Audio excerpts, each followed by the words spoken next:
The story of St. Kenelm when little more than a mile out of Halesowen.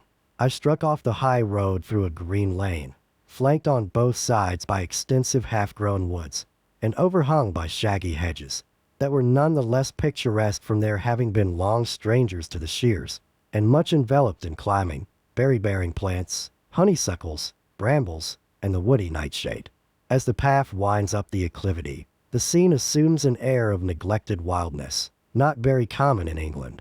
The tangled thickets rise in irregular groups in the foreground, and, closing in the prospect behind, I could see through the frequent openings the green summits of the Clint Hills, now scarce half a mile away. I was on historic ground, the various wild, according to Shenstone, for Kenelm's fate renowned, and which at a still earlier period had formed one of the battlefields on which the naked Briton contended on unequal terms with the mail-enveloped Roman. Halfway up the ascent, at a turning in the lane, where the thicket opens into a grassy glade, there stands a fine old chapel of dark red sandstone, erected in the times of the Heptarchy, to mark the locale of a tragedy characteristic of the time, the murder of the boy king St. Kenelm, at the instigation of his sister Kendrida. I spent some time in tracing the half-obliterated carvings on the squat Saxon doorway by far the most ancient part of the edifice, and in straining hard to find some approximation to the human figure in the rude effigy of a child sculptured on a wall, with a crown on its head and a book in its hand, intended, say the antiquaries, to represent the murdered prince, but at present not particularly like anything. The story of Kenium we find indicated, rather than told, in one of Shenstone's elegies, fast by the center of various wild, where spreading oaks embower a Gothic fane. Kendrida's adds a brother's youth beguiled. Their nature urged her tenderest pleas in vain. Soft o'er his birth, and o'er his infant hours, the ambitious maid could every care employ, and with assiduous fondness crop the flowers, to deck the cradle of the princely boy. But soon the bosom's pleasing calm is flown, love fires her breast, the sultry passions rise, a favored lover seeks the Mercian throne, and views her Kenelm with a rival's eyes. See, garnished for the chase, the fraudful maid to these lone hills direct his devious way. The youth, all prone, the sister guide obeyed, ill-fated youth himself the destined prey. The minuter details of the incident, as given by William of Malmesbury and Matthew of Westminster, though admirably fitted for the purpose of the true ballad-maker, are of a kind which would hardly have suited the somewhat lumbrous dignity of Shenstone's elegiacs. Poor Kenelm, at the time of his death, was but 9 years old. His murderer, the favored lover of his sister, after making all sure by cutting off his head with a long-bladed knife, had buried head, knife, and body under a bush in a low pasture in the forest, and the earth concealed its dead. The deed, however, had scarce been perpetrated, when a white dove came flying into Old St. Peter's at Rome, a full 1,000 miles away, bearing a scroll in its bill, and dropping the scroll on the high altar, straightway disappeared.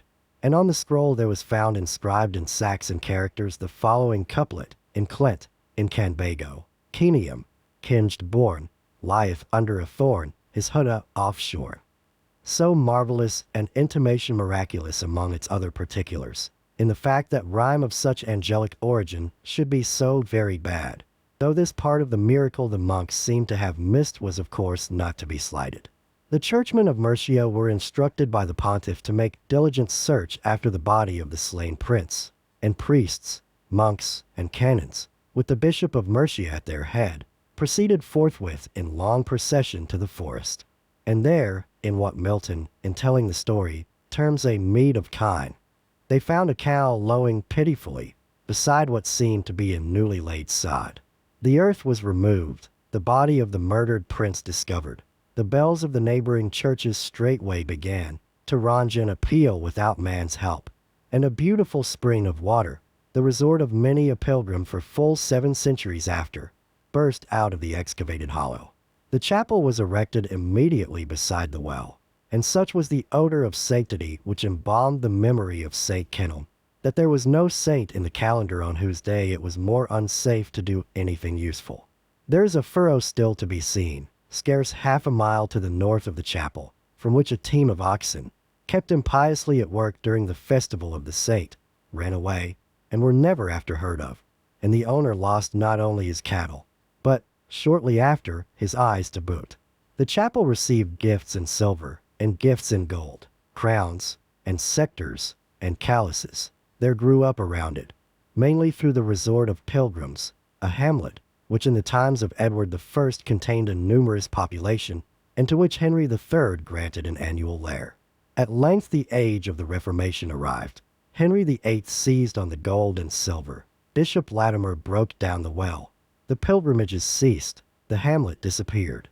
The fair, after lingering on till the year 1784, disappeared also, and St. Kenelm's, save that the ancient chapel still survived, became exactly such a scene of wild woodland solitude as it had been ere the boy prince fell under the knife of the assassin. The drama of 1,000 years was over, when, sometime about the close of the last century, a few workmen engaged in excavating the foundations of the ruined monastery of Winchcombe, in which, according to the monkish chroniclers, the body of the young prince had been interred near that of his father, lighted on a little stone coffin, beside a larger, which lay immediately under the great eastern window of the church. They raised the lid.